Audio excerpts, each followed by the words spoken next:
Welcome to Lesson 5A, Introduction to Normal Shocks. In this lesson, we'll introduce normal shocks and then describe qualitatively how fluid properties change across a shock, pressure, temperature, etc. I'll also show some normal shock analogies. First, a quick review of flow in a converging-diverging nozzle. We have flow coming from a large pressurized tank through a converging section, a throat, and a diverging section with back pressure PB. And I'll sketch our diagram that we had before where we plotted P over P naught as a function of x, where x is the axial distance down the duct. Recall that pressure went something like this with two branches, a subsonic branch and a supersonic branch. We called this case C, where PB equal PC, and we called this case F the ideally expanded case, where PB equal PF. We'll assume here that PB is less than PC, and in that case, we'll get a shock in the duct, as shown here. Noting that the flow is subsonic in the converging part, sonic right at the throat, and supersonic after the throat. A shock can occur only in the diverging section of the CD nozzle. This is because the shock can occur only in a supersonic flow.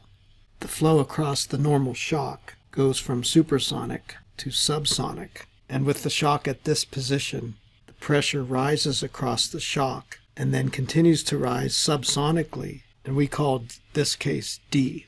The shock can be anywhere along here, in other words, anywhere in this diverging portion, all the way up, in fact, to case E, where PB equal PE, where we have a shock right at the exit plane. So let's consider here only cases where the back pressure PB lies between PE and PC. In other words, in this region where there will be a shock somewhere in the diverging portion of the duct. Again, we call this case D. And when we have these conditions, there will be a normal shock in the duct. We call it a normal shock. I should point out that people used to call this a normal shock wave. That's the term I learned in school, but now we just call it a normal shock. When we have this shock in our duct, we'll call the flow in front 1 and the flow in back 2, where the flow goes from supersonic to subsonic. And I point out too that this is a stationary shock in this absolute reference frame because the shock is standing still here. Later on we'll talk about moving shocks. And we call it normal because it's 90 degrees to the flow direction. Now let's do a qualitative analysis of normal shocks. As I already mentioned, M1 has to be greater than 1 for a shock to occur. It's supersonic. And M2 is less than 1, subsonic after the shock, where again 1 is in front of the shock and 2 is downstream of the shock. A shock is a sudden change from supersonic to subsonic flow. A normal shock is not isentropic. We approximated the flow as isentropic in practically everything we've done so far. But across a shock, S2 is greater than S1. Entropy increases across a shock. The location of the shock is determined by the back pressure, PB, as we've discussed. When PB equal PC, there's no shock. The flow is everywhere subsonic, but as soon as PB is lowered to less than PC, a shock appears and moves downstream as PB goes down. As this shock moves downstream, the shock gets stronger as supersonic Mach number increases. The bigger the upstream Mach number, M1, the stronger the shock. When PB is exactly equal to PE, the shock is right at the exit plane. But between these limits, PB is equal to PD, and there's a shock somewhere in the diverging section of the CD nozzle. Later on in the course, we'll be able to predict exactly where that shock will occur as a function of back pressure.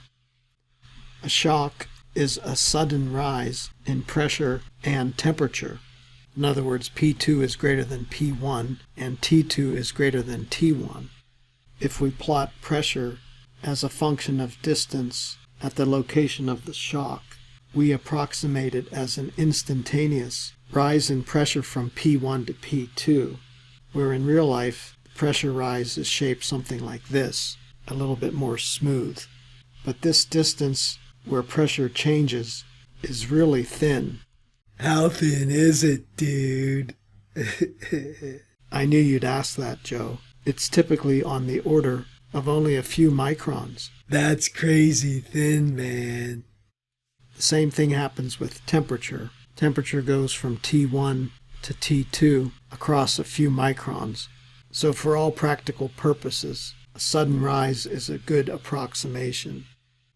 Let me walk you through a thought experiment to explain why shocks are so thin and why the pressure suddenly rises. Consider a long tube with pressure P, temperature T, and speed of sound A. And suppose there's a piston in this tube at time t equals 0. Let's let time increase as we keep drawing this.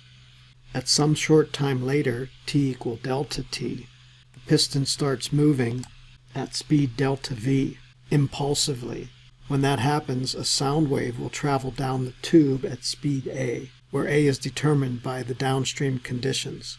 This is a small pressure wave, and it travels much faster than delta v. Behind this pressure wave, p equal p plus some delta p, and t equal t plus delta t.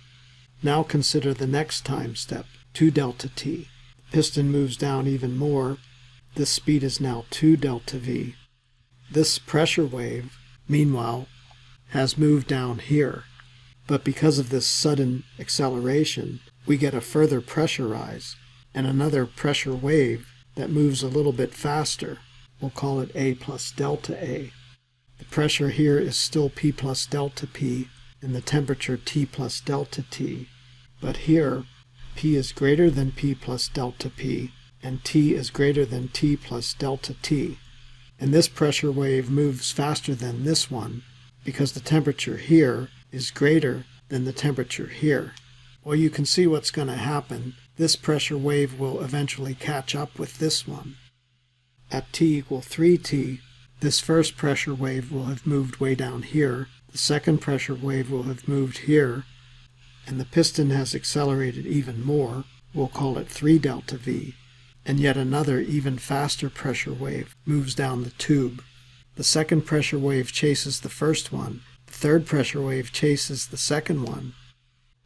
Let's let this process continue until some later time where the piston is now moving pretty fast, and at some very long distance downstream, off the page here, which I'll indicate by these squiggly lines, these waves have all caught up to the first one, and some more are trying to catch up. There's a normal shock moving down the duct. This is a moving shock, so 1 would be in front of the shock and 2 in back of the shock. If you were a camera moving with the shock, you would see a stationary shock with the flow upstream hitting the shock and then the flow downstream, so our notation is consistent. Finally, when the piston stops accelerating and is now moving at a constant speed, and imagine zooming out so that we see a very long tube with the piston here moving at some v final speed, and the shock will be here moving at its final speed. We note that the shock speed is greater than v final, the piston's final speed, and the shock speed is greater than the original speed of sound A. That's because with each little increment of speed, the temperature keeps going up. So every time, the speed of sound is greater than the one that was before it, since the temperature has gone up. And we know that A is the square root of gamma RT, so speed of sound increases with temperature. Again, in this case, 1 is before the shock and 2 is after the shock. I created some analogies to help you understand normal shocks. Suppose a lineup of cars are moving along at some constant speed on a highway, and a truck in front of them suddenly stops. Suppose it's foggy outside, so these cars have no idea that this is happening. The first car crashes into the truck and stops. The other cars keep moving. The second one crashes into the first one, etc. And this dashed red line represents the speed at which this so-called traffic shock moves to the left.